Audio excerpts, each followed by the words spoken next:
Line में सिर्फ uncle आपके लिए सुना रही हूँ। वो भोजपुरी में है, वो बहुत प्यारा, आप सब सुने होंगे ये गाना, स्पेशली मैं अंकल के लिए 2 लाइन।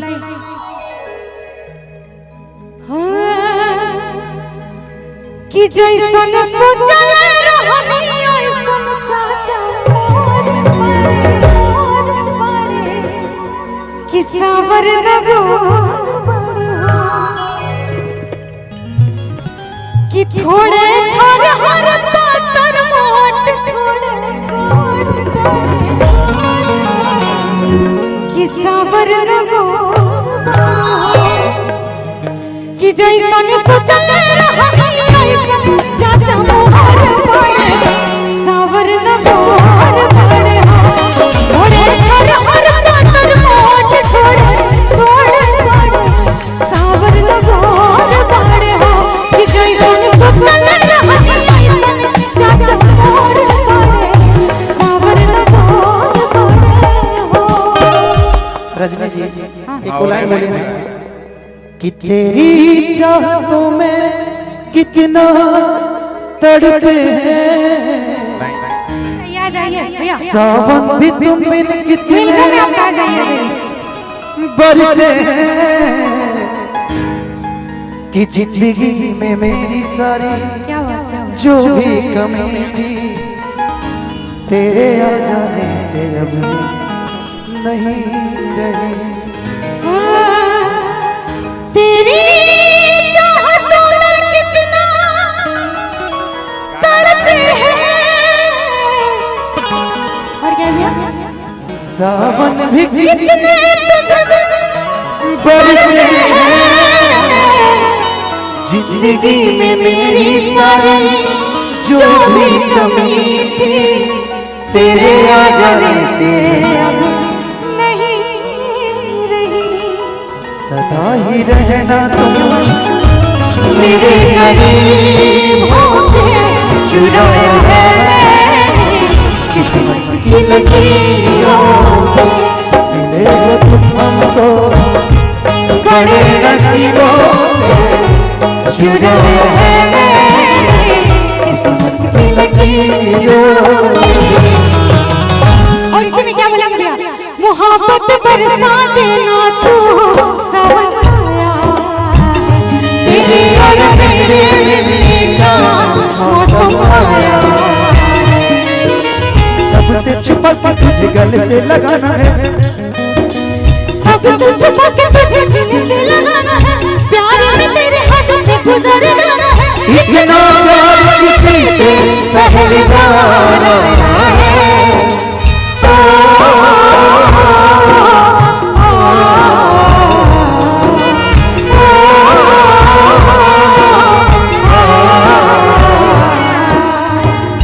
मोहब्बत बरसा तेरा सावन आया तेरे और मेरे मिलने का मौसम आया। तो मैं दुल्हन गुनगुनाना चाहता हूँ वहाँ से, लेकिन वॉइस आपकी जो है ना बहुत अच्छी है।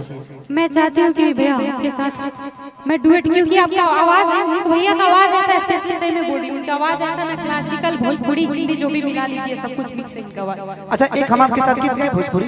हाँ गाइए बिल्कुल, अगर याद होगा तो बिल्कुल, मेरे को याद नहीं याद होगा मेरे साथ गाइएगा, सही कर दीजिएगा। इधर आ जाइए, इधर आप आ जाइए।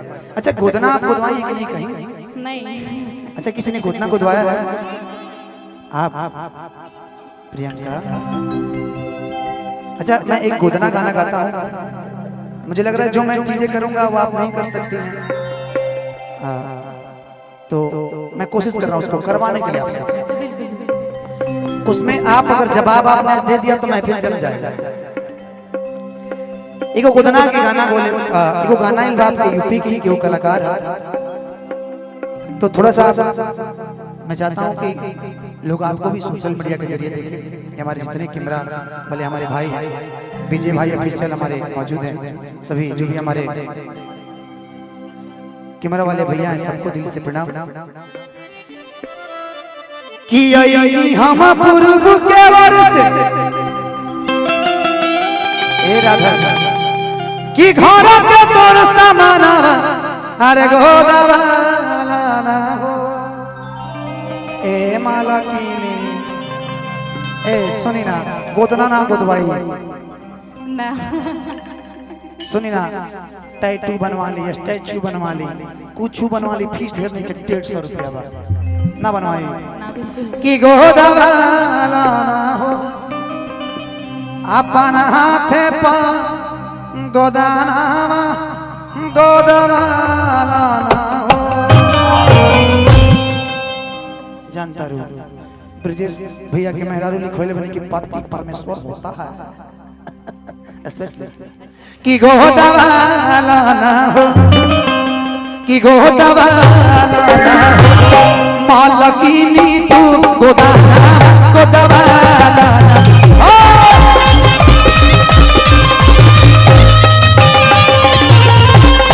अपन हाथे पर गोदवाला ना हो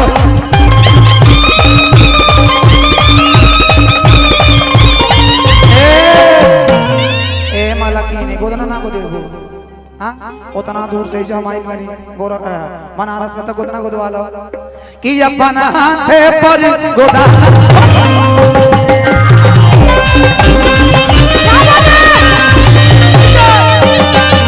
अपन हाथे पर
देखो का काम लिखता नहीं कि यारा के नाम चाहे पिया के नाम हो अबाड़ा निकल आगे ढेरले की दाम हो कि यारा के नाम चाहे पिया के नाम हो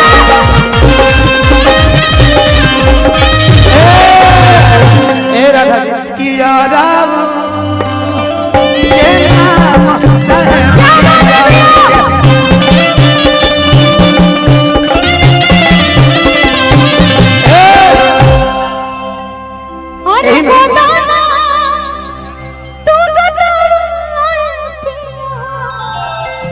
तो सुन लो कि ये राजा हमके बनारस घुमा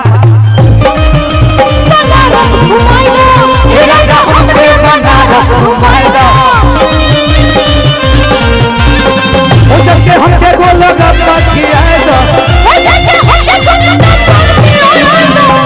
कौन मोड़ के गोदौलिया के कि जाके गोदौलिया के गोलगा पथियाएगा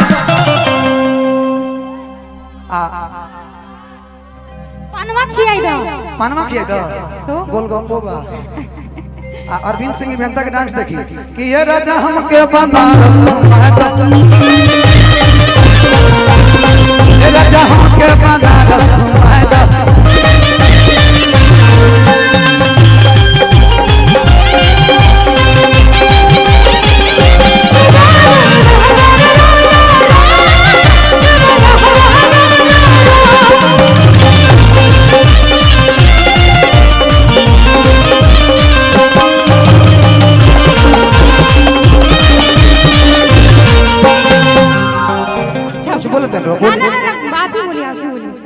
ना बोलो ना हम बिल्कुल ना बोलो काहे बस ऐसे ही मूड आई था बोले अच्छा तो पहले ओकरा बाद पहले गोदा ना कि यारा के ना ओकर बाद भैया के फरमाइश में गाना गायब हो चाहे पियाऊ के नाम हो आ बड़ा निकला के धेरले कनई की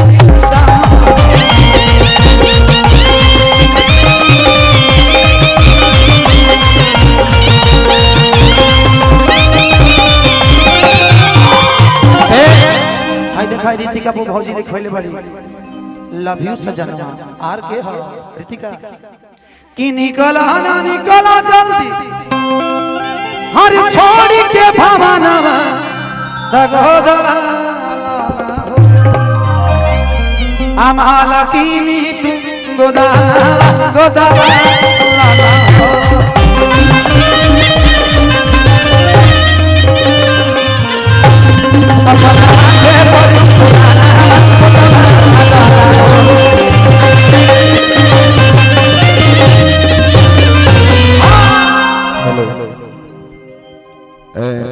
आपने तो संघर्ष कर दिया अच्छा, लेकिन रजनी जी स्पेशल सोहर के लिए आई थी। लेकिन अच्छा, मैं चाहूंगा एक बार रजनी के लिए ताली बजा दीजिए। और अभी कार्यक्रम जो होगा वो रंगारंग होगा, तो मैं चाहूंगा कि हमारे गार्जियन के महफिल में धनंजय भैया, एक हम सबों की प्रिय आई है प्रियंका तिवारी जी, तो सब लोग का आदेश है कि थोड़ा सा कार्यक्रम अभी लोकगीत ही चलेगा लेकिन अच्छा होगा। तो रजनी जी को मैं चाहूंगा कि पुनः आपको हम लोग फिर बुलाएंगे और एगो राउर गीत अभी हमरा सुने के बाकी दिया बाती याद करत हनी है, तो हम चाह हां थोड़ा सा माहौल अच्छा लगे।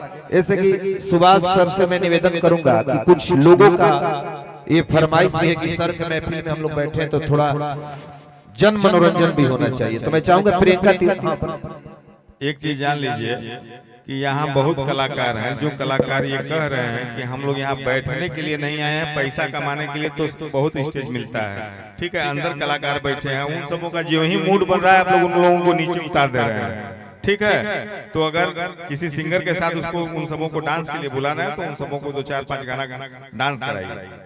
एक गाना गवा के किसी को नीचे उतार दीजिए, ये समझ में नहीं आ रहा है। इस तरह का कार्यक्रम हम लोग कभी किसी को नहीं कर पाएंगे।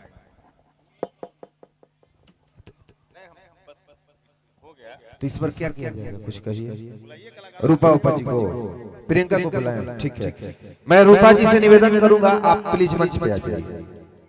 अब आई सब काज पर जैसे भैया हमारे पे थोड़ी की बड़े भाई आपको